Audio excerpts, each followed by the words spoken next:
Mr. Brooks, thank you for coming on. Appreciate it. My pleasure. So you call this bill a lump of coal, but Sean Spicer says there's nothing more conservative than what's in this new bill. Why won't you vote for it in the form that it's in now? Well, I respectfully disagree with Sean Spicer in this major context. What you're looking at and what we're being asked to do is to vote for the largest Republican welfare program in the history of the Republican Party.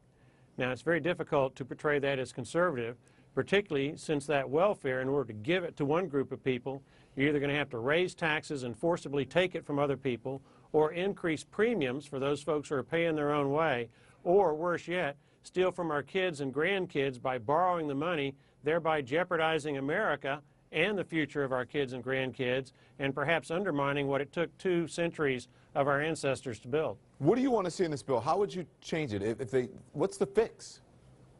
Well, I think what we need to do is keep our promise to the American people. First, we could have a simple 2-page bill that repeals Obamacare, effective whatever date you want to put in there, whatever is necessary in order to have the appropriate transition time.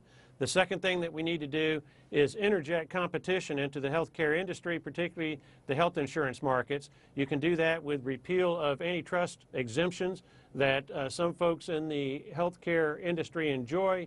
You can do that with permitting or expressly allowing and barring states that limit the ability of insurance companies to compete across state lines. That kind of competition, I think, will help foster better pricing for the customers that the insurance companies want to have. And then finally, I'm a very strong believer in states' rights.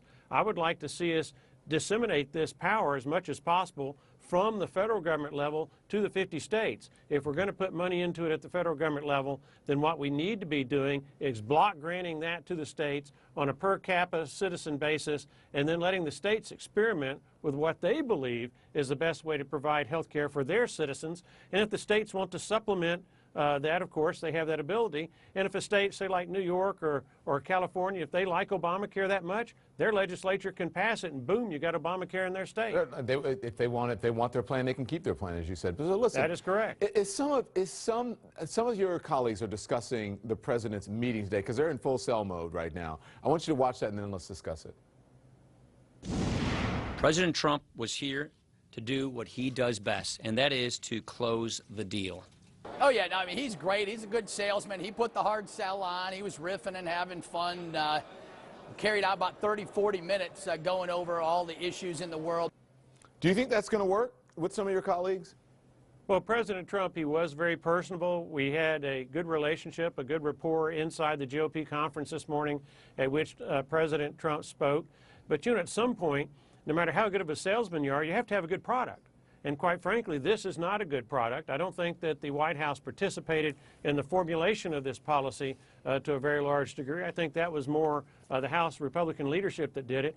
And it's all subsumed in this underlying thought that we're smart enough in Washington, D.C. to control the decision-making process of over 300 million Americans as they purchase their insurance or they purchase their health care or doctors disseminate that health care to our citizens. Yeah. And I'm one of those that believes in liberty, and I believe in freedom. And I think the American people are smart enough to figure it out on their own if we'll take the heavy jackboot of the federal government off their throats and force them to do things that they don't want to do. Congressman, let freedom rule in this particular instance. Let me ask you this, because this is the latest whip count. It shows 19 Republicans, definite no's on this.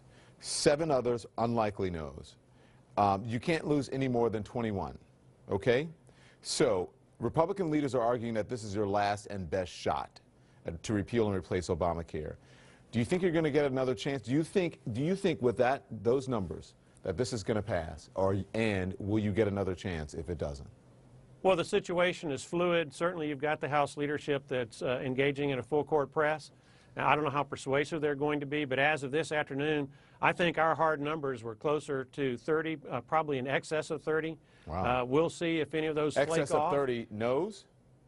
Excess of 30 no's. That was as of this afternoon, hardcore, where we had talked with each other and made those kind of commitments that we as congressmen can hopefully be able to rely on, understanding that you still have 36, 48 hours before you're actually going to have to vote on this legislation. Do you think they should move the date? Would you like to see them move it?